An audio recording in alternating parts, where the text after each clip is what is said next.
Halo, selamat malam teman-teman semuanya dimanapun berada, semoga semuanya dalam keadaan sehat.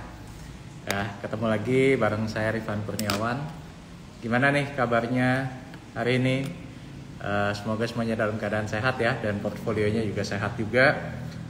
Sebelum kita mulai, teman-teman boleh dong yang udah hadir di IG Live malam hari ini, coba say hi dulu dan coba absen dulu di kolom komen. Ya, siapa aja yang udah hadir dan dari kota mana ya. Kalau misalkan teman-teman ada di luar kota, boleh dong sambil ditulis siapa nih yang udah hadir ya.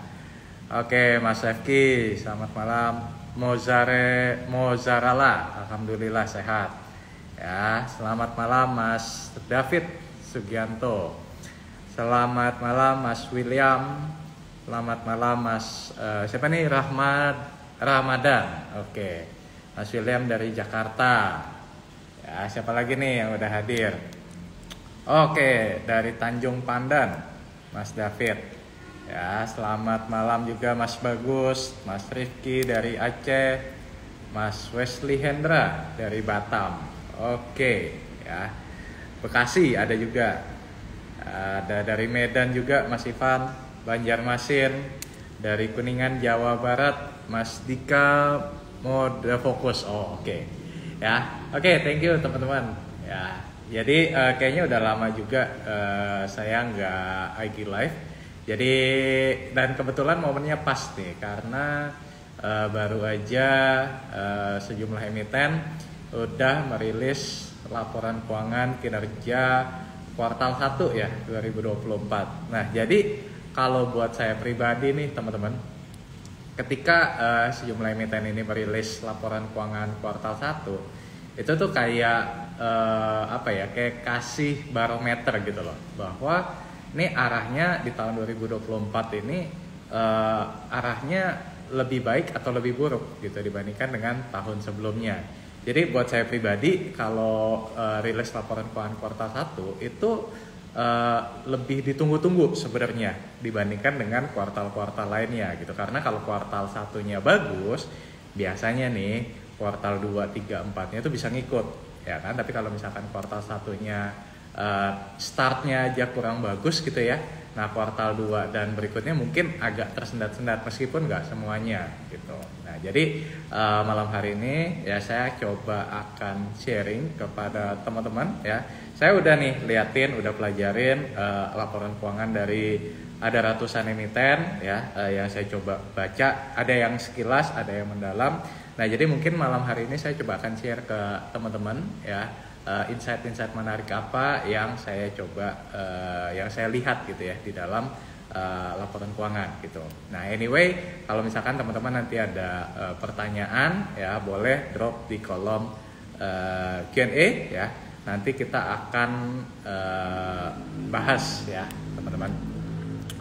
Oke, nah ini udah belum kita bahas aja udah ada banyak yang nanya ya. Oke, nanti kita coba jawab ya teman-teman ya. Seperti misalkan Mas Ivan nih ada nanya tentang TAPG, nanti ya kita coba share ya.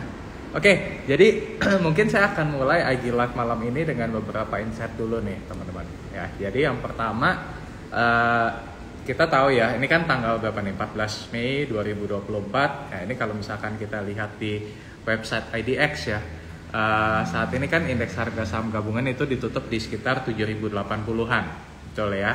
Nah, kalau dibandingkan dengan awal tahun, sebenarnya performance IHSG so far kurang begitu menggembirakan ya.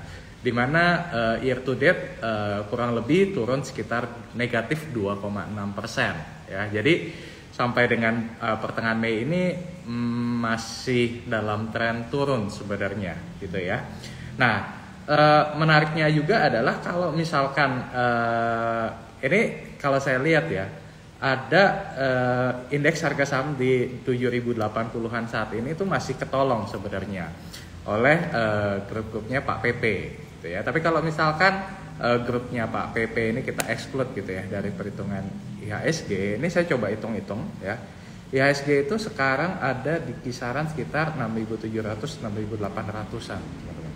Gitu. Jadi kurang lebih negatif 5,4%-an ya kalau dibandingkan dengan indeks di awal tahun. Ya, jadi so far belum begitu menggembirakan lah.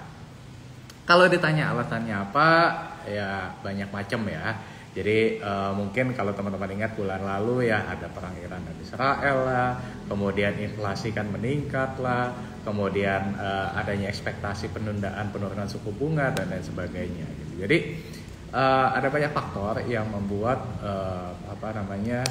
IHSG ini masih dalam tren negatif ya sampai dengan bulan Mei ini gitu.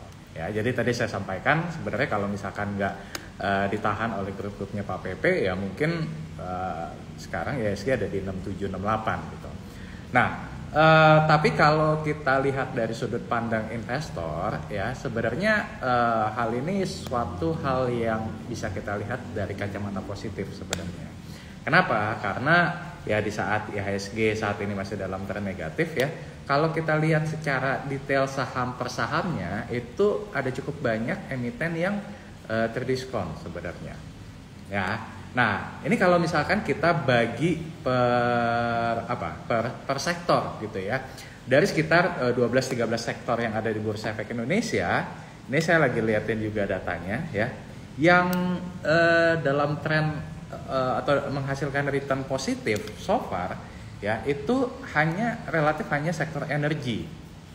Ya, di mana sektor energi ini cukup outperform IHSG dengan return kurang lebih sekitar 5,5% year to date gitu ya.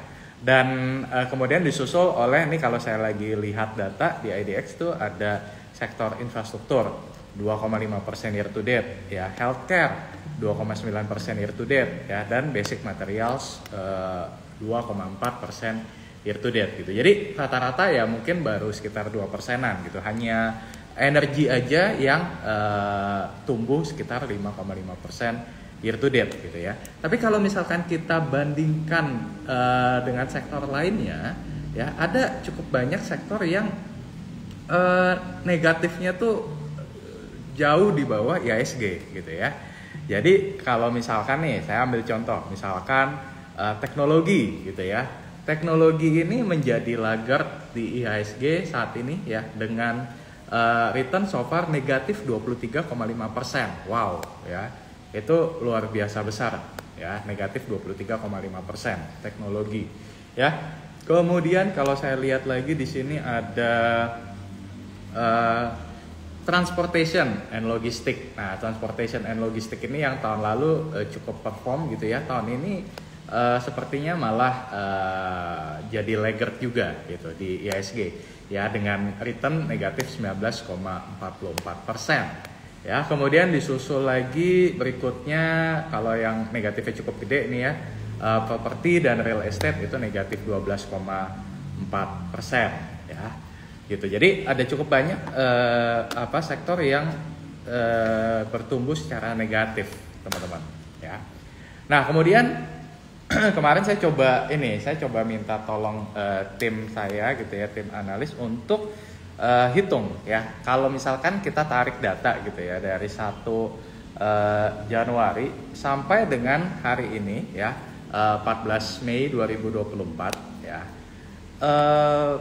dari sekitar 900-an saham yang ada di Bursa Efek Indonesia itu ternyata ya 52% ya, atau totalnya ada 482 saham ya, atau sekitar 52% dari jumlah emiten yang melantai di Bursa Efek Indonesia ternyata mengalami penurunan ya. Jadi returnnya itu negatif ya, jadi 1:2 lah, 1:2 emiten ya itu mencatatkan return yang negatif, dan hanya 156 saham atau kurang lebih sekitar 17% ya emiten yang melantai di Bursa Efek Indonesia yang sampai dengan bulan Mei ini mencatatkan return positif ya.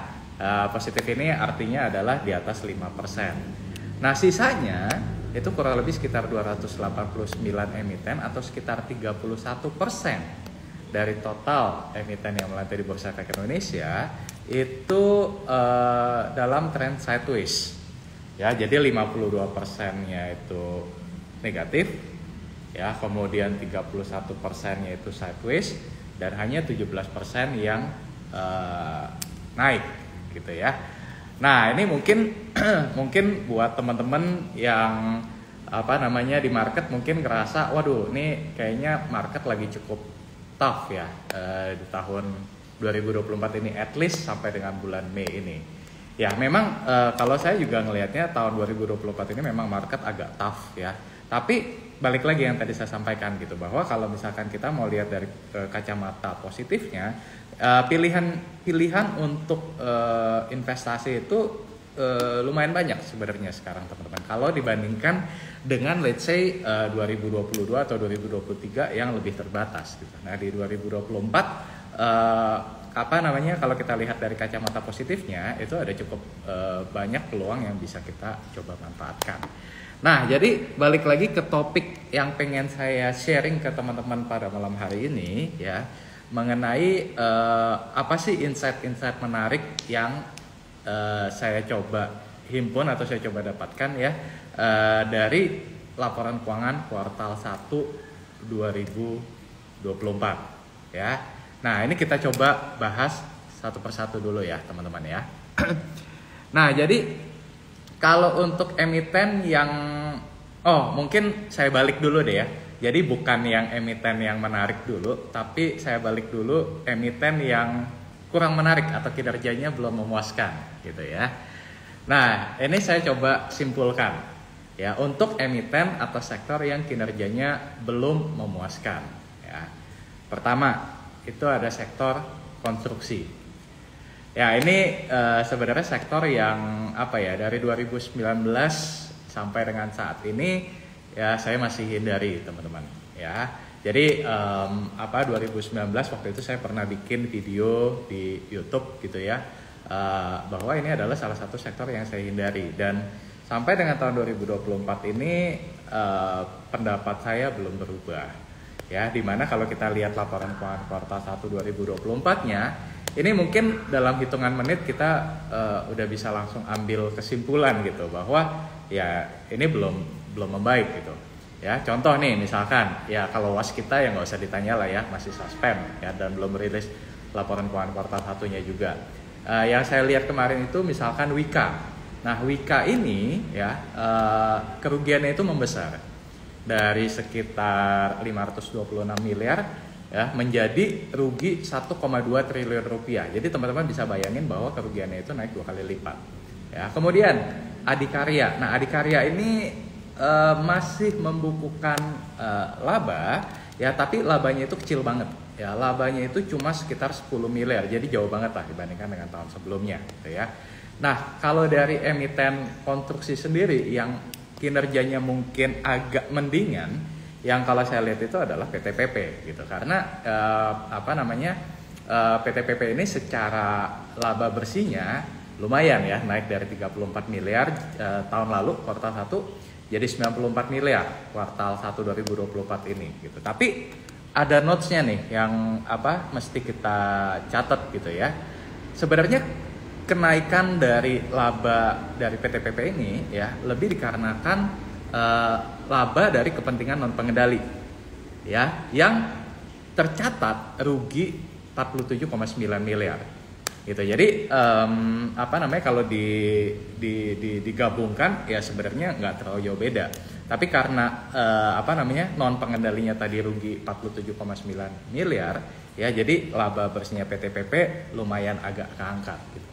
Ya, tapi overall ya kalau saya masih belum melirik emiten di sektor konstruksi teman-teman. Kalaupun teman-teman mungkin mau di sektor konstruksi, mungkin yang saya bisa kasih sedikit highlight gitu ya, di sektor konstruksi yang swasta masih lumayan lah ya, misalkan kayak Total gitu ya, tapi Total kan harganya udah naik tinggi gitu ya. Jadi mungkin di konstruksi swasta masih oke lah kalau misalkan buat dimasukkan ke dalam watchlist seperti itu ya. Itu yang pertama, konstruksi. Kita lanjut dulu ya. Yang kedua yang juga masih saya hindari dan kinerjanya belum memuaskan so far ya, itu adalah emiten rokok ya. Rokok ini juga sama, sebenarnya saya udah lama juga menghindari sektor ini ya, dari 2019-an juga saya udah menghindari, dan sampai dengan saat ini ya opini saya atau pendapat saya masih belum berubah gitu ya. Pertama karena ya kita lihat bahwa secara makronya gitu ya, bahwa penjualan rokok relatif turun, kemudian cukai juga terus naik. Nah kalau kita lihat dari segi laporan keuangannya, ini saya sambil liatin laporan keuangan ya, anyway. Belum mengembirakan ya. Kita ambil yang tier 1 dulu deh. Tier 1 misalkan kayak HMSP gitu ya. Nah, HMSP ini laba bersihnya masih flat. Ya memang gede ya, labanya gede 2,2 triliun ya. Tapi kalau dibandingkan dengan tahun lalu ya flat aja gitu. Tahun lalu juga sama 2,2 triliun ya. Tapi kalau dibandingkan dengan tahun-tahun sebelumnya lagi ya angka ini masih jauh di bawah angka tahun-tahun sebelumnya gitu. Jadi HMSP masih flat ya. Gudang garam. Nah, gudang garam ini juga agak mengejutkan gitu kinerjanya. Ya di mana laba bersihnya itu turun 70% year on year. Ya, jadi hanya sekitar 595 miliar. Ya, itu udah ya jauh banget lah dibandingkan dengan tahun lalu. Nah, yang agak mengejutkannya ini Wismilak sih. Wismilak ini kan tier 2 ya. Jadi tier satunya kan ada HMSP, ada gudang garam ya. Nah, Wismilak ini kan tier 2 di mana kalau kinerja di 2022, 2023 itu kan lumayan bagus ya di saat HMSP turun, gudang garam turun. Nah, Wismilak ini kan melejit ya kan. Tapi di tahun 2024 ini ya kinerjanya mulai melambat ya dan turun 18% year on year ya, di mana laba bersihnya turun menjadi hanya sekitar 90 miliar gitu. Jadi overall ya saya juga belum melirik ya untuk sektor rokok ini seperti itu ya. Kemudian lanjut lagi ya. Ketiga yang saya belum tertarik juga adalah batu bara. Nah, ini mungkin jadi pro and cons ya di kalangan teman-teman nih, di kalangan investor. Ada yang pro dengan batu bara, ada yang cons juga dengan batu bara gitu ya. Tapi kalau saya pribadi untuk 2024 ini kayaknya saya masih belum lah ya untuk batu bara gitu ya. Pertama karena harganya nanggung gitu. Jadi kalau buat value investor itu kan ya kalau kita cari yang murah gitu ya, yang under value gitu. Nah, kalau batu bara saat ini dibilang mahal juga nggak terlalu mahal kalau dibandingkan dengan tahun lalu ya, tapi kalau dibilang murah pun juga belum murah gitu ya, jadi nanggung lah ya. Kalau kita bicara secara kinerja, batu bara ini juga belum terlalu menjanjikan gitu. Jadi ya ini snapshot aja ya teman-teman ya. Kalau kita lihat secara kinerja kuartal 1 misalkan Adaro ya, Adaro ini sebenarnya jadi pegangan saya waktu tahun 2020 sampai 2023 lalu ya, tapi habis itu kan saya lepas tahun 2023. Nah 2024 ini gimana kinerjanya Adaro? Ternyata sesuai ekspektasi, laba bersihnya turun 13,5% year on year ya ke 5,9 triliun ya. Kemudian PTBA. Nah PTBA ini lebih besar ya penurunannya ya, karena kan wajar lah ya, karena kan Adaro masih bisa ekspor, sementara PTBA lebih banyak penjualan ke domestik. Ini juga turun 32% year on year ya. Jadi as expected juga kinerjanya turun ya. Dan kemudian ABMM ya, ini juga lumayan signifikan penurunannya. ABMM sendiri laba bersihnya itu turun hampir 50% year on year ya. Jadi dibandingkan dengan tahun lalu ya tinggal setengahnya gitu untuk kuartal 1 2024 ini ke level sekitar 802 miliar. Ya jadi saya nggak tahu apakah teman-teman di sini masih hold untuk batu bara atau tidak gitu ya. Tapi ya balik lagi pilihan ada di tangan teman-teman. Cuman yang mau saya kasih gambaran adalah ya kinerja dari emiten batubara ini masih turun ya, setidaknya sampai kuartal 1 2024. Dan memang kalau kita bicara soal dividen gitu ya. Nah, dengan laba yang turun ya, maka ekspektasinya untuk di pembagian dividen pun juga ya kemungkinan besar akan turun ya, kalau kita lihat dividen per share-nya gitu. Jadi ya kita nggak mungkin kalau tahun lalu pesta dividen lah ya bisa dibilang, dividen yang dibagikan jumbo ya, karena memang jadi tahun tahunnya batubara lah ya tahun lalu ya. Tapi kalau untuk tahun ini ya rasanya dividen yang akan dibagikan juga nggak sebesar tahun sebelumnya seperti itu ya. Tapi balik lagi, pilihan ada di tangan masing-masing. Ini saya coba kasih sudut pandang saya ya teman-teman. Nah, yang berikutnya yang juga kurang memuaskan, ini ada emiten retail. Nah, emiten retail ini kalau teman-teman lihat ya, ini sebenarnya menarik sih. Jadi emiten kayak Ramayana atau Rals gitu ya, kemudian LPPF. Sebenarnya Q1-nya kalau teman-teman lihat secara secara quarterly ya, di kuartal 1 itu sebenarnya kalau dibandingkan dengan kuartal 1 tahun sebelumnya, kelihatannya itu akan meningkat signifikan. Ya, contoh ya, misalkan kayak Rals deh, saya ambil contoh. Ini saya sambil buka datanya. Rals itu laba bersih kuartal 1 2023 itu 30 miliar. Ya. Kuartal 1 2024 106,8 miliar. Berarti kan naik sekitar 275%, ya kan? Nah, tapi ya teman-teman jangan terkecoh gitu, karena kalau teman-teman ingat ya, tahun 2024 ini Lebaran itu kan jatuh kemarin itu di awal-awal April ya, tanggal 9-10 April 2024 kalau saya nggak salah. Nah, efek daripada peningkatan sales dan juga atau revenue dari emiten retail itu masih masuknya adalah ke kuartal 1 gitu, karena biasanya orang akan belanja itu di akhir Maret ya kan, sebelum bulan April ya, 10 hari itu orang udah mulai mudik ya kan. Nah, jadi sedikit banyak apa yang tercatat di dalam laporan keuangan seperti Ramayana atau LPPF gitu ya, itu adalah dampak dari Lebaran kemarin gitu. Nah, jadi supposed to be kita bandingkan kinerja kuartal 1 2024 ini bukan dengan kinerja kuartal 1 2023 teman-teman ya, tapi kita bandingkan dengan kuartal 2 2023 yang lalu. Karena kalau kita tarik setahun ke belakang ya, tahun 2023 itu lebarannya ada di pertengahan ke akhir April ya kalau saya nggak salah ingat gitu. Jadi pure kinerja di kuartal 2 ya, yang menggambarkan kinerja saat lebaran gitu. Jadi kita bandingkan antara kuartal 1 2024 dengan kuartal 2 2023 gitu. Nah, kalau sebagai gambarannya ya, earnings per share-nya Rals tahun ini itu Rp15 per lembar saham. Tahun lalu saat periode lebaran itu di Rp31 per lembar saham gitu. Jadi ya setengahnya sebenarnya gitu. Jadi bandingkannya jangan dengan kuartal 1 2023, tapi bandingkan dengan kuartal 2 2023 ya. LPPF juga sama. Mungkin kalau kita lihat secara Q1 2023 versus Q1 2024 mungkin kelihatannya akan meningkat gitu loh. Karena labanya itu naik cukup signifikan gitu ya. Nah, tapi saya coba bacain nih earnings per share-nya LPPF kuartal 1 2024 ya. Earnings per share-nya itu 144 per lembar saham. Ya, atau setara dengan 325 miliar.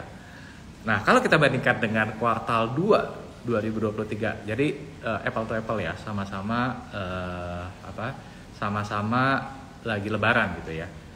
Kuartal 2 2023 itu Rp258 per lembar saham. Jadi 258 versus 144 turun gitu. Jadi ya buat saya mungkin kalau untuk emiten retail ya juga belum gitu ya. Emiten lain ya seperti RANC atau MAPB ya malah kuartal satunya ini rugi gitu. RANC rugi 13 miliar, MAPB rugi 22 miliar ya. Jadi overall mungkin belum memuaskan lah kinerjanya, meskipun ada dampak dari lebaran kemarin seperti itu ya. Jadi kurang lebih itu tadi ya, ada konstruksi, kemudian ada rokok, kemudian ada batu bara, kemudian ada retail ya. Nah, jadi kurang lebih itu yang kurang memuaskan. Nah, sekarang kita masuk ke yang mungkin teman-teman tunggu nih ya, yaitu sektor yang menarik gitu ya, atau sektor yang mungkin secara kinerjanya start di 2024 ini cukup strong nih ya. Yo teman-teman gimana nih, udah nggak sabar mau dengar apa aja sektor yang menarik di 2024 kuartal 1 nih dari segi laporan keuangannya? Boleh coba tulis dulu di kolom chat atau kolom komentar. Udah siap? Oke, udah ya, nggak sabar ya. Oke, yuk kita bahas. Jadi kalau saya lihat sektor yang menarik ya, yang pertama itu perbankan. Ya, ini kita bahas sektor-sektor yang defensif dulu ya. Perbankan ini sebagai sektor yang defensif itu juga kinerjanya cukup memuaskan, at least ya di kuartal 1. Nah, tapi kalau yang saya perhatikan ya, yang cukup menarik ini justru bukan di big banks ya. Jadi kalau kita lihat kinerjanya misalkan kayak kemarin ya, Bank Mandiri ya, kinerjanya relatif flat ya. Kemudian kalau kita lihat kinerjanya Bank BRI ya, hanya naiknya sedikit lah ya. Kemudian kalau kita lihat lagi misalkan Bank BNI juga kenaikannya hanya sedikit. Jadi bisa kita katakan relatif flat lah. Jadi relatif flat atau hanya slightly improve gitu ya. Tapi kalau saya lihat ke bank-bank yang kelas menengah, ini justru menarik gitu loh ya. Saya ambil contoh ya, ini bukan rekomendasi saham ya, tapi ini saya ambil beberapa contoh aja teman-teman. Ya, saya ambil contoh misalkan NISP ya. NISP ini kinerja di kuartal 1 2023-nya itu tumbuh double digit ya ke 13,3%. Ya, di mana laba bersihnya dari tahun lalu kuartal 1 itu 1,0 triliun, tahun ini hampir 1,2 triliun, ya 1,17 triliun. Jadi kurang lebih naiknya itu sekitar 13% gitu ya. Nah, mungkin ada teman-teman yang nanya, Korifan, tapi Kak kenapa NISP ini kinerjanya malah harga sahamnya malah turun ya beberapa waktu belakangan ini? Ya, salah satu penyebabnya adalah ya teman-teman mungkin tahu di bulan Maret kemarin kan habis bagi dividen ya. Nah, dividen itu juga lumayan cukup besar juga ya, sehingga ya pasca pembagian dividen ya harga sahamnya terkoreksi seperti itu ya. Tapi koreksinya masih cukup wajar lah ya. Nah, itu contohnya misalkan kayak NISP gitu ya. Dan kalau kita lihat dari valuasinya, nah ini yang menarik nih ya. Kalau bank-bank KBMI 4 atau bank-bank besar itu kan rata-rata udah cukup mahal ya secara valuasi. Tapi kalau kita lihat bank-bank kelas menengah ya, seperti misalkan NISP, ya ini kita pakai relative valuation dulu deh ya. Misalkan dari segi PBV-nya, ya PBV masih 0,7, 0,8 kali. Jadi masih quite okay lah, masih reasonable gitu ya. Kalau dilihat dari pencapaian labanya, PI-nya hampir 7 kali, still okay gitu. Jadi dari segi valuasi juga masih lebih reasonable gitu dibandingkan dengan bank-bank KBMI 4 gitu ya. Contoh lain nih, nah ini yang juga mungkin banyak jadi pembicaraan di kalangan teman-teman investor juga nih. Tadi saya juga lihat ada beberapa yang komen ya, BTPS ya. Nah, BTPS ini juga menarik nih teman-teman, karena kan mungkin kalau buat kalian yang ngikutin BTPS ini di tahun 2023 gitu ya. 2023 itu jadi masa-masa terberatnya buat BTPS gitu ya. Nah, BTPS itu labanya itu sempat turun dari 1,7 triliun tahun 2022 itu turun jadi 1 triliun di tahun 2023 ya kan, jadi kurang lebih turun 700 miliar. Nah, salah satu penyebabnya mungkin teman-teman yang ngikutin juga mungkin udah tahu ya, bahwa penyebabnya itu adalah karena CKPN yang meningkat dari sekitar 900 miliaran something tahun 2022 lalu ya menjadi 1,89 triliun tahun 2023. Jadi CKPN itu naik 2 kali lipat gitu ya. Nah, menariknya adalah ketika BTPS merilis laporan keuangan kuartal 1-nya kemarin ya, dari segi CKPN-nya itu udah turun ya. Tahun 2023 ya, kalau saya ambil kuartal 4-nya saja, itu adalah periode di mana CKPN-nya itu melonjak cukup signifikan. CKPN-nya BTPS dalam satu kuartal di kuartal 4 2023 itu 700 miliar. Nah, sementara di kuartal 1 2024 ya CKPN-nya itu turun jadi 384 miliar. Gitu. Jadi turun sekitar 47% Q on Q ya. Jadi lumayan cukup signifikan penurunan CKPN-nya. Nah, dampaknya apa? Ya, dampaknya adalah pencapaian laba juga ikut meningkat, ya kan? Dari kuartal 4 2023 lalu, laba bersihnya si BTPS ini cuma sekitar 77 M. Kuartal 1 2024 itu naik menjadi 264 miliar, ya, atau tumbuh 244% Q on Q, ya. Nah, ini kan harga sahamnya BTPS juga udah turun signifikan banget ya, kemarin sempat di 1000 ya, kemudian ya pasca laporan keuangannya dirilis ya, market kemudian langsung mengapresiasi gitu bahwa harga sahamnya naik ke level sekitar 1200-an saat ini gitu. Jadi itu bukti bahwa fundamental perusahaan itu sangat berperan penting juga ya dalam pergerakan harga saham, teman-teman. Ya, karena inline ya bahwa emiten-emiten yang tadi mungkin saya bahas di part sebelumnya itu banyak yang masih dalam tren turun gitu. Tapi untuk emiten-emiten atau sektor-sektor yang kinerjanya membaik ya atau positif di kuartal 1 ini, ya harga sahamnya udah mulai rebound gitu ya. Nah, itu yang pertama, perbankan. Kemudian kalau saya lihat juga ya yang juga menarik di kuartal 1 ini adalah oil and gas. Ya, di mana oil and gas ini satu sisi memang karena ada dampak dari perang antara Iran dan Israel kemarin ya. Di mana harga minyak itu sempat hampir menembus $90. Belakangan memang agak turun lagi ya ke sekitar $80 ya. Jadi memang normalisasi lagi lah. Ini kalau saya lihat ini juga memberikan dampak yang positif gitu untuk kinerja emiten di oil and gas gitu ya. Nah, kalau kita bicara oil and gas mungkin yang ada di benak kita itu yang satu adalah Medco gitu ya. Nah, tapi surprisingly kinerjanya Medco di kuartal 1 2024 kemarin ternyata tidak inline gitu dengan kenaikan harga minyaknya ya. Jadi di mana EPS-nya malah turun sedikit gitu. Tapi kalau kita lihat ke emiten yang lebih downstream ya, misalkan kayak Elsa atau Akra ya, ini kinerjanya justru so far ya lebih menarik gitu, lebih strong lah di kuartal 1-nya. Ya, di mana saya ambil contoh misalkan Elsa ya. Elsa ini secara revenue mungkin turun tipis. Kemarin saya hitung revenue-nya Elsa itu turun sekitar 1,5% year on year. Ya, tapi yang menariknya adalah dari gross profit-nya itu tumbuh 14,9% year on year. Operating profit-nya tumbuh 25% year on year. Ya, laba bersihnya itu tumbuh 59% year on year. Ya, dari 115 miliar kuartal 1 2023 menjadi 183 miliar kuartal 1 2024 gitu. Jadi kenaikan yang cukup signifikan ya, sekitar 59% gitu ya.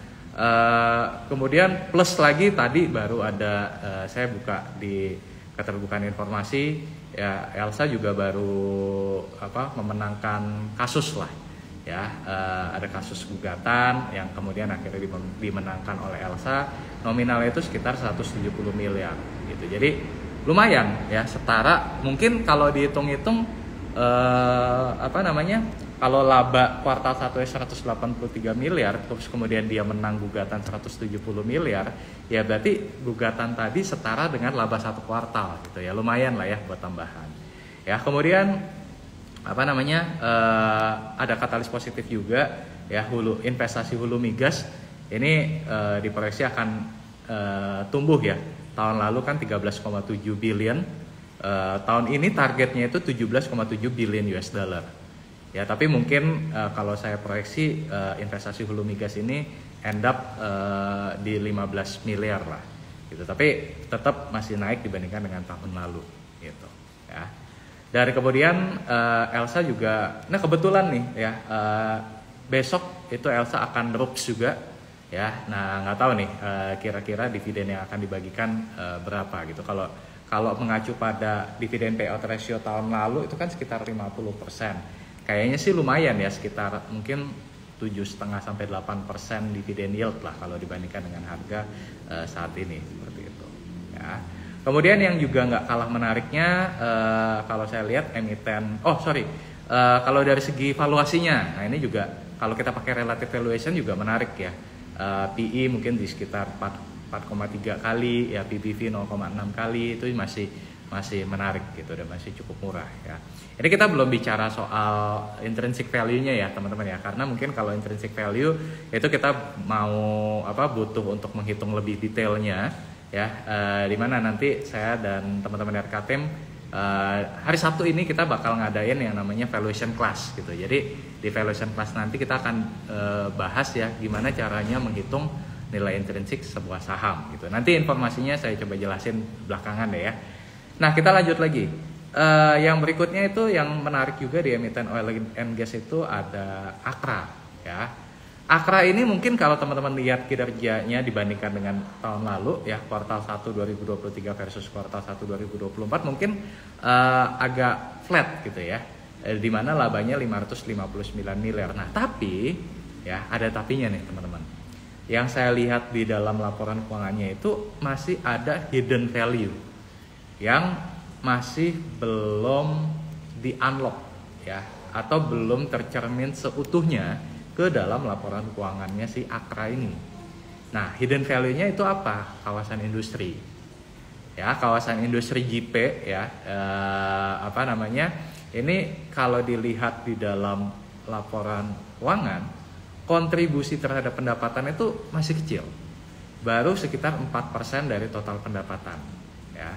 Nah, tapi yang menariknya adalah dengan kontribusi hanya 4% dari pendapatan, ternyata kawasan industrinya Akra ini udah kontribusi sekitar 22% dari gross profitnya.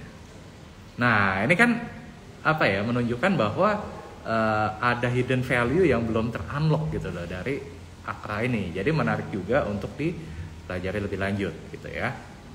Nah menariknya adalah kalau kita bicara Akra ini mungkin hanya satu dari sedikit emiten di Bursa Efek Indonesia yang bagi dividen itu bukan 1 kali, bukan 2 kali, tapi sampai 3 kali, ya 3 kali dalam setahun, ya. Dan totalnya untuk tahun buku 2023 Akra itu akan membagikan dividen itu sekitar Rp125 per lembar saham, ya. Dimana di bulan Mei ini itu adalah sekitar Rp50 per lembar saham, gitu ya. Jadi dividen payout ratio-nya itu mencapai 90% dan dividen yield-nya juga not bad ya, sekitar 7,5% gitu. Ya, jadi tadi ya ada hidden value yang belum terunlock ya, kemudian juga dividennya juga generous gitu ya. Sama kayak Elsa tadi, sama-sama dividen generous juga. Nah, cuman yang membedakan adalah valuasinya nih, teman-teman ya. Kalau Akra ini dia tipikal yang mungkin nggak terlalu value stock, tapi dia lebih ke growth stock ya. Jadi Akra ini secara valuasi sebenarnya nggak terlalu murah ya. Kalau kita pakai relative valuation, PE-nya itu sekarang hampir 14 kali, kemudian PBV-nya 2,8 kali. Nah ini kan sebenarnya nggak terlalu murah gitu ya dibandingkan dengan Elsa tadi. Jadi tapi overall ya dengan kinerja yang masih berpotensi bertumbuh ya, rasanya valuasi ini masih bisa diterima lah seperti itu ya. Oke, kita lanjut lagi ya. Jadi tadi udah apa aja tuh? Udah perbankan, kemudian ada oil and gas ya. Berikutnya ya, yang menarik juga untuk disimak ya, ada pulp and paper. Nah, pulp and paper ini mungkin kalau kita bicara INKP sayangnya belum rilis nih laporan keuangannya. Ya, karena kemarin INKP juga baru di dalam keterbukaan informasi ya menyampaikan bahwa INKP ini akan terlambat gitu dalam merilis laporan keuangannya yang diestimasi ya di akhir bulan Mei ini untuk kinerja kuartal 1-nya. Jadi mungkin buat teman-teman ya harus sedikit bersabar gitu ya untuk melihat kinerjanya INKP. Nah, tapi kalau kita lihat dari saudaranya yaitu Techim, ya Techim ini kinerja kuartal 1-nya sangat menarik sebenarnya. Ya, dimana kalau kita lihat dari sisi bottom line-nya atau laba bersihnya itu meningkat hampir 11 kali lipat. Ya, tahun lalu kuartal 1 2023 laba bersihnya Techim itu 9 juta dolar. Tahun ini kuartal 1 2024 itu 104 juta dolar. Ya. Jadi meningkat 10 sampai 11 kali lipat, luar biasa ya. Dan laba usahanya atau operating profitnya juga meningkat dari 15,8 juta dolar menjadi 33,7 juta dolar. Jadi meningkat 2 kali lipat gitu. Nah, memang peningkatan kinerja dari TKM ini tidak dilepaskan dari harga kertas yang dalam fase uptrend juga ya saat ini ya. Jadi bukan cuma komoditas-komoditas yang konvensional pada umumnya, tapi kertas pun juga dalam tren meningkat gitu ya. Nah, dari segi valuasi juga masih cukup oke ya, PE sekitar 4 kali, PBV 0,6 kali ya, jadi masih oke. Dan ya harusnya kalau kinerja dari TKM ini bagus gitu ya, harusnya akan mirroring juga ke INKP seperti itu ya. Kemudian yang berikutnya, nah ini ya, yang berikutnya itu poultry. Ya, poultry kalau kita bicara emiten-emiten besarnya dulu ya, misalkan kayak Charon Pokpan ya, laba bersihnya naik 186% year on year ya, dari 240 miliar ke 711 miliar. Nah, yang menarik juga Java nih ya, dari tahun lalu kuartal 1 dia masih rugi ya, masih rugi 250 miliar. Kuartal 1 2024 ini mencatatkan laba bersih 664,8 miliar rupiah gitu. Jadi emiten ayam-ayaman ini juga cukup strong kuartal satunya. Nah, cuma ya gini, kita perlu tahu dulu nih kenapa emiten poultry ini kuartal satunya bagus ya. Pertama ya, memang kalau kita lihat dari segi harga ayam ya dalam tren meningkat ya kan. Harga harga bahan baku ya, seperti misalkan jagung itu juga dalam tren menurun. Nah, cuma yang harus saya warning dulu nih ke teman-teman ya, poultry itu adalah sektor yang in my opinion itu sangat sulit untuk diproyeksi ke depannya seperti apa ya. Jadi even kalau menurut saya poultry ini lebih sulit untuk diprediksi dibandingkan dengan, let's say kalau kita bilang dibandingkan dengan batu bara, atau kalau kita bandingkan dengan oil and gas ya, ini lebih sulit untuk diprediksi atau diproyeksi teman-teman gitu. Jadi belum tentu laporan keuangan kuartal 1-nya bagus, laporan keuangan kuartal 2-nya bagus juga gitu. Karena kalau misalkan teman-teman lihat kinerja kuartal per kuartal di 2021, 2022, 2023 pun sama gitu loh. Jadi bisa di kuartal 1-nya bagus, kuartal 2-nya jelek, kuartal 3-nya bagus lagi, itu bisa gitu. Jadi sangat-sangat cyclical sih. Jadi hati-hati deh kalau misalkan mau hold di poultry ini gitu ya. Kemudian berikutnya yang juga saya lihat menarik secara kinerja keuangan tapi belum tercermin di dalam kinerja harga sahamnya itu properti. Tadi kan saya bahas ya di awal bahwa secara sektoral harga saham properti itu turun masih negatif gitu ya. Tapi kalau kita lihat secara laporan keuangannya sebenarnya udah mulai ada perbaikan. Ya, saya ambil contoh misalkan BSD ya, net profitnya itu tumbuh 62% ya kan. Kemudian dari segi valuasi juga menarik gitu, PE-nya mungkin 3,5 kali, PBV 0,5 kali, atau misalkan Summarecon Agung, SMRA, ya net profitnya juga naik dari 271 miliar menjadi 441 miliar, ya naik 68% gitu ya. Jadi cukup strong sebenarnya di kuartal 1 ini, gitu. Tapi ya tadi ya harga sahamnya belum tercermin, gitu ya. Dari segi valuasinya mungkin juga masih murah ya, PE 4,7 kali, PBV 0,8 kali, jadi masih oke kalau misalkan untuk dimasukin ke dalam watchlist gitu. Ya, jadi tadi udah ada beberapa dan mungkin ini terakhir kali ya dari saya sebelum nanti kita masuk ke Q&A. Ini sebenarnya ada satu emiten atau satu sektor ya yang sebenarnya kalau di kinerja kuartal satunya itu belum memuaskan, tapi ada potensi perbaikan untuk kuartal 2-nya, yaitu emiten yang bergerak di bidang gold atau emas nih teman-teman. Ya, kayak saya ambil contoh deh, misalkan kayak Antam gitu ya. Antam ini kuartal satunya belum memuaskan sebenarnya. Ya, penjualan turun 25%, nah laba kotor turun 91%, laba bersih turun 88% gitu ya. Tapi dengan dengan harga emas yang ini kan melonjaknya mulai di kuartal 2 ya, bisa jadi akan ada perbaikan seperti itu. Demikian pula misalkan dengan emiten emas lain seperti misalkan Archie gitu ya. Nah Archie ini tahun 2022-2023 itu kan kinerjanya turun karena salah satu pitnya yaitu pit Araren itu kan tidak bisa beroperasi karena banjir gitu ya. Nah tapi tahun 2024 ini harusnya sudah mulai beroperasi lagi, cuman kemarin baru aja ada keterbukaan informasi salah satu pitnya juga banjir lagi gitu, dan kemungkinan itu Araren lagi, tapi tidak separah tahun 2021 lalu. Dari segi kinerja keuangannya ini juga cukup mengagetkan ya sebenarnya, karena penjualannya mungkin hanya meningkat tipis 1% year on year, tapi secara bottom line rugi 4,1 juta dolar gitu. Nah cuman harapannya adalah dengan harga emas yang saat ini ada di sekitar 2.300 dolar ya, 2.300 sampai 2.400 dolar itu sangat tinggi ya.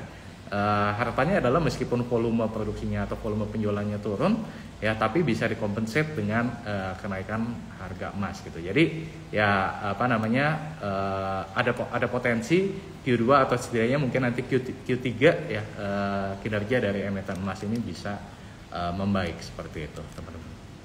Ya jadi kurang lebih itu yang mungkin saya bisa share ya. Jadi tadi yang kalau menarik itu setidaknya kalau saya lihat ada perbankan gitu, kemudian ada oil and gas, kemudian pulp and paper, kemudian poultry ya, kemudian gold, kemudian ada properti residensial seperti itu ya. Nah jadi sekarang kita coba masuk ke dalam Q&A ya. Kalau misalkan teman-teman ada pertanyaan ya, silahkan sampaikan di kolom Q&A gitu ya. Nah tapi sebelum saya jawab beberapa pertanyaan ya, coba saya lihat. Nah ini mungkin karena saya lihat juga tadi di kolom chat ada beberapa yang nanyain tentang valuation class. Jadi ini saya izin untuk sampaikan informasi dulu ya teman-teman ya, terkait event yang akan diadakan oleh RK-Team dalam waktu dekat ini ya. Habis itu nanti kita akan bahas Q&A ya.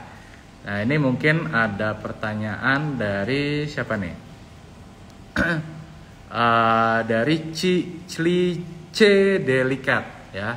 Apakah masih ada voucher promo buat valuation class ya? Kemudian tadi ada juga dari Anita ya. Mau tanya sekarang masih bisa daftar valuation class gak? Nah ini saya izin share dulu ya informasinya ya teman-teman ya. Jadi dalam waktu dekat ini saya dan teman-teman di RK-Team ya ini akan mengadakan event yaitu valuation class. Nah jadi valuation class ini kita adakan setahun sekali doang, di mana event atau event valuation class ini akan fokus kepada bagaimana caranya kita untuk menghitung nilai intrinsik teman-teman. Jadi tadi kan kita bahas seputar relative valuation ya. Nah, relative valuation itu belum mencerminkan berapa nilai intrinsik dari dari sebuah emiten. Nah, untuk melihat berapa sebenarnya nilai intrinsik dari perusahaan, ya itu kita perlu untuk menghitung yang namanya nilai intrinsik.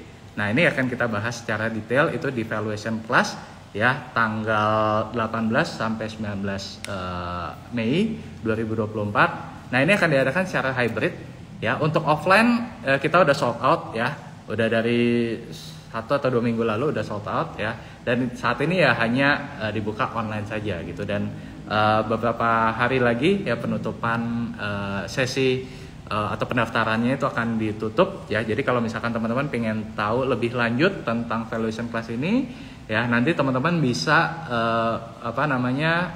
buka link di bio ya, atau itu saya pin itu di bit.ly/valuation class Mei 2024 itu ya. Dan buat teman-teman yang ingin mengikuti valuation class ini, ada teman-teman RK-Team ya lagi bagi voucher juga ya.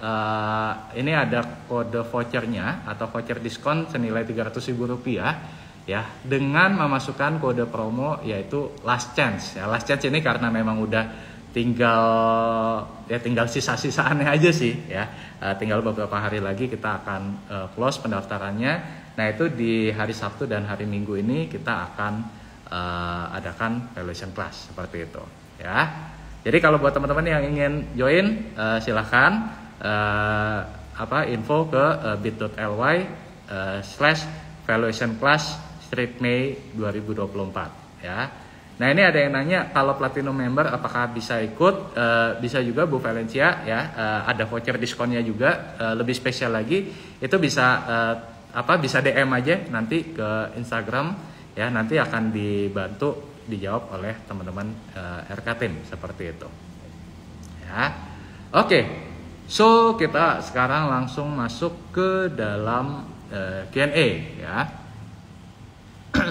Oke, ini mungkin saya mau jawab dulu. Ada pertanyaan dari Ali_bubu. Kok untuk kompetitor BTPS sejauh ini gimana?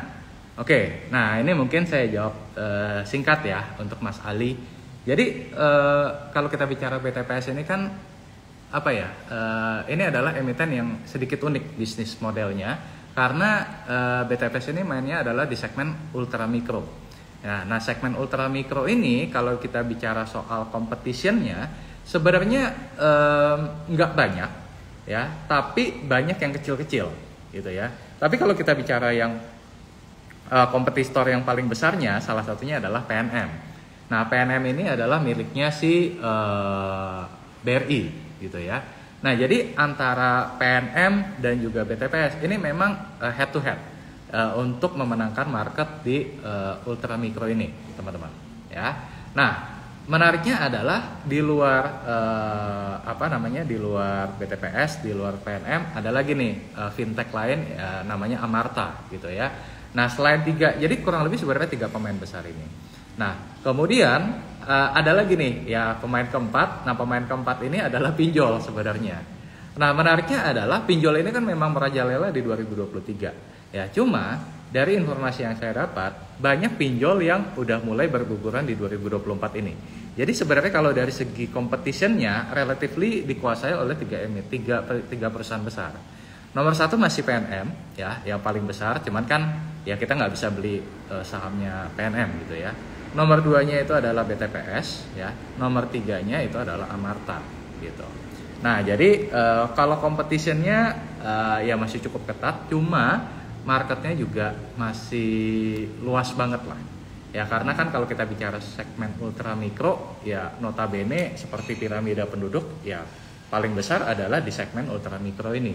Gitu. Jadi dari piramida ini ya paling banyak di ultra mikro ya segmennya masih luas banget gitu. Jadi bahkan ya bisa dikatakan segmen ini terlalu luas kalau hanya dikuasai oleh satu perusahaan aja gitu. Jadi kuenya masih besar seperti itu. Ya. Oke, semoga terjawab ya pertanyaannya Mas Ali.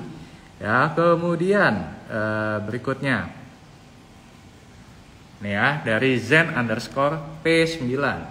Untuk Aman brand ini naik sudah tinggi sekali. Apakah masih oke buat masuk lagi? Nah ini mungkin kalau teman-teman nanyanya ke saya ya jawabannya mungkin udah pasti enggak lah ya. Gitu karena kan ya kalau kita lihat secara valuasi ya jelas emiten seperti Aman atau brand ini valuasinya ya udah mahal sekali gitu ya.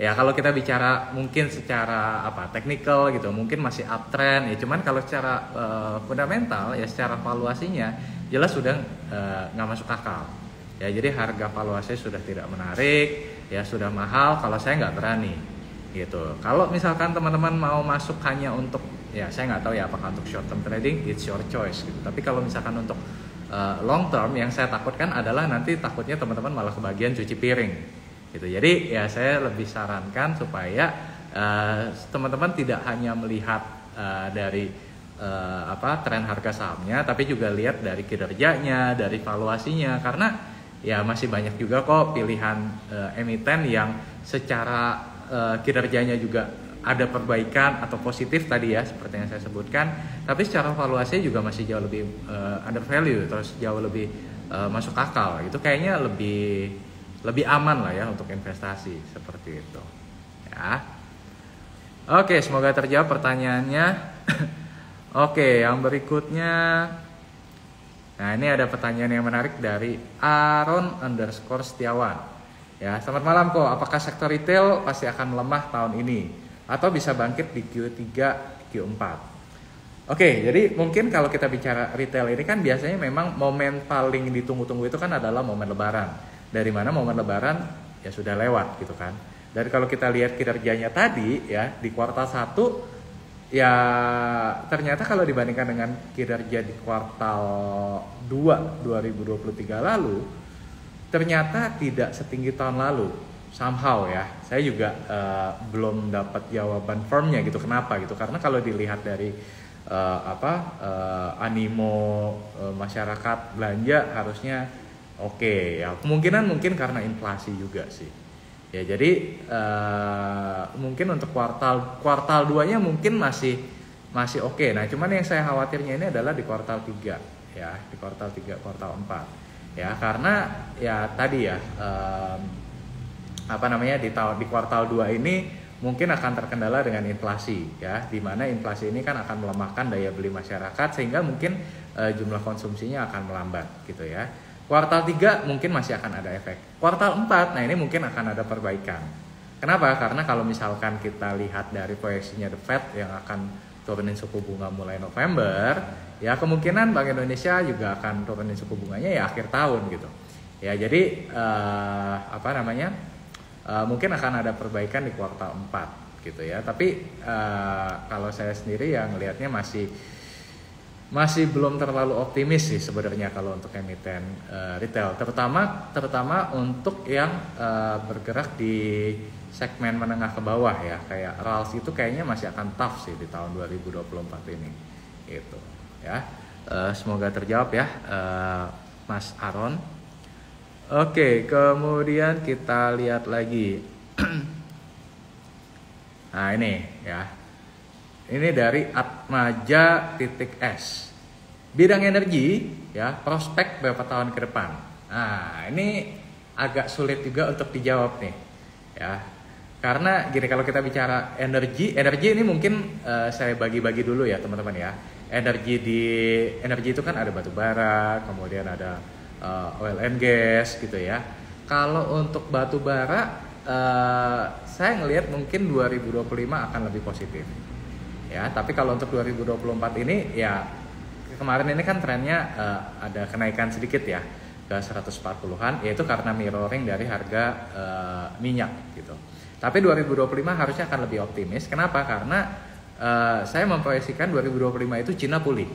Ya, 2024 ini kan Cina masih tertatih-tatih gitu ya. Ekonominya masih belum pulih ya kan. Terus kemudian juga konsumsi domestiknya juga masih lemah. Tapi 2025 kemungkinan Cina akan mulai pulih ya.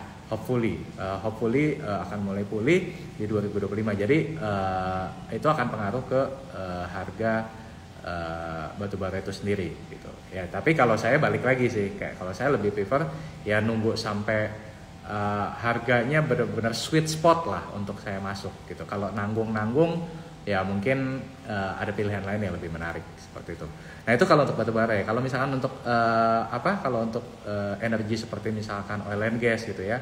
Ini kan kita tahu ya, mungkin dalam 1 tahun 2 tahun terakhir kondisi geopolitik itu sedang tinggi ya teman-teman ya.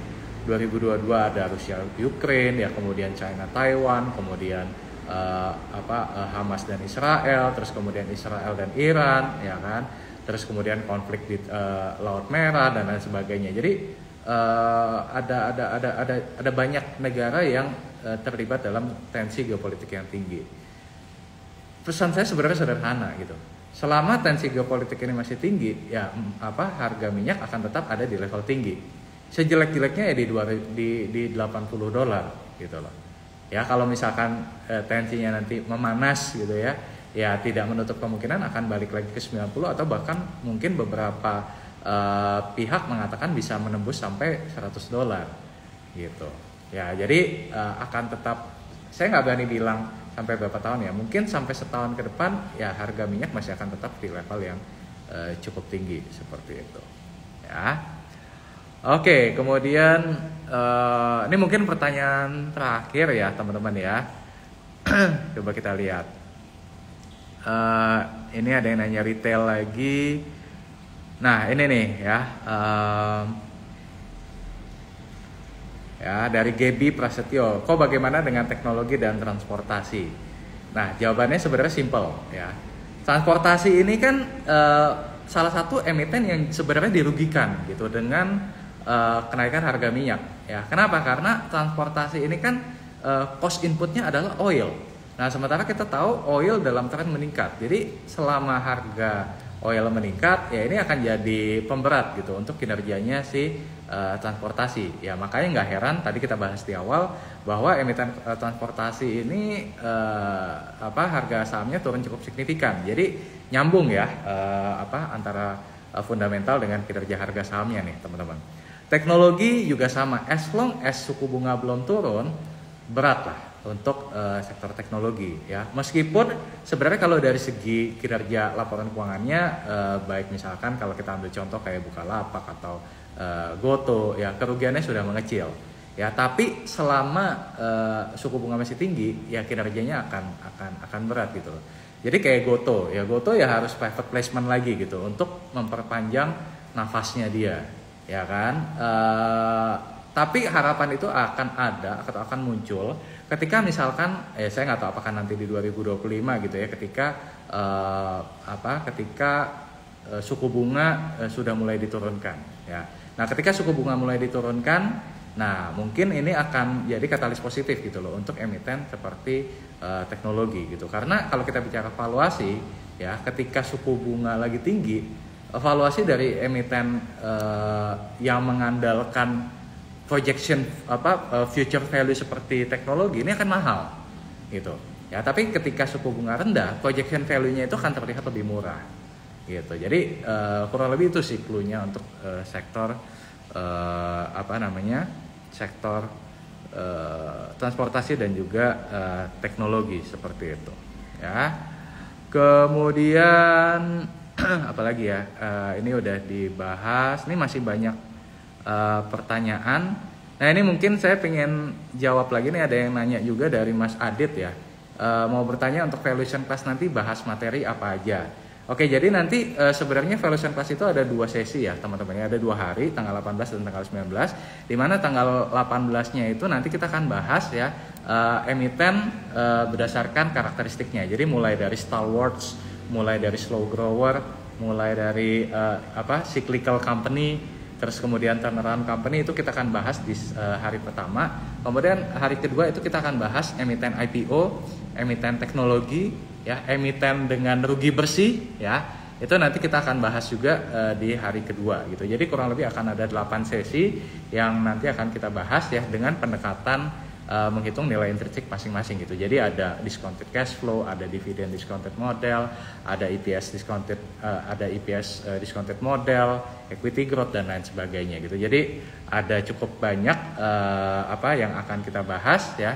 Dan sekali lagi mungkin kalau teman-teman ingin bergabung ya silakan masuk ke bit.ly/valuation class trade May 2024 ya, atau bisa klik link di bio. Dan untuk teman-teman ya bisa juga gunakan kode promonya ini ya, last chance ya, karena beberapa hari lagi kita akan tutup pendaftaran gitu. Jadi untuk yang offline udah sold out, 1-2 minggu lalu udah sold out ya, tinggal yang online-nya aja seperti itu ya.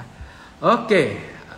Ya, jadi itu dulu mungkin teman-teman yang bisa saya sharingkan hari ini ya. Jadi mudah-mudahan bermanfaat. Gimana nih sesi IG Live ini, apakah memberikan insight, memberikan manfaat buat teman-teman? Boleh share di kolom chat ya. Saya harap sesi hari ini bisa insightful juga ya. Tadi kita bahas beberapa sektor yang belum memuaskan kinerjanya. Tadi ada konstruksi, ada rokok, ada batu bara, ada retail ya. Kemudian kalau untuk yang kinerjanya memuaskan atau ada perbaikan, itu tadi ada perbankan, ada oil and gas, ada pulp and paper, kemudian ada poultry, ada properti residensial, dan kemudian ada yang gold, itu mungkin akan ada perbaikan di kuartal berikutnya ya. Jadi teman-teman ya silahkan pilih lagi mana yang sesuai dengan sesuai dengan kriteria teman-teman masing-masing ya. Jadi clue-nya udah dikasih tadi ya, tinggal teman-teman ngerjain PR-nya lebih lanjut ya, silahkan dianalisa lebih dalam lagi. Oke ya. Oke, thank you teman-teman, sangat bermanfaat. Thank you Ko Rifan buat tip-tipnya. Thank you juga ya Mas Rahar, I Gunara, G. Wirabakti, D. Iwan, Hafidz, Aditya, William, dan teman-teman lainnya. Oke, mungkin karena udah jam 8:05, saya undur diri dulu ya. Thank you buat teman-teman yang sudah menyaksikan IG Live malam hari ini. Mudah-mudahan bermanfaat ya, dan sampai ketemu di IG Live berikutnya ya. Selamat malam semuanya.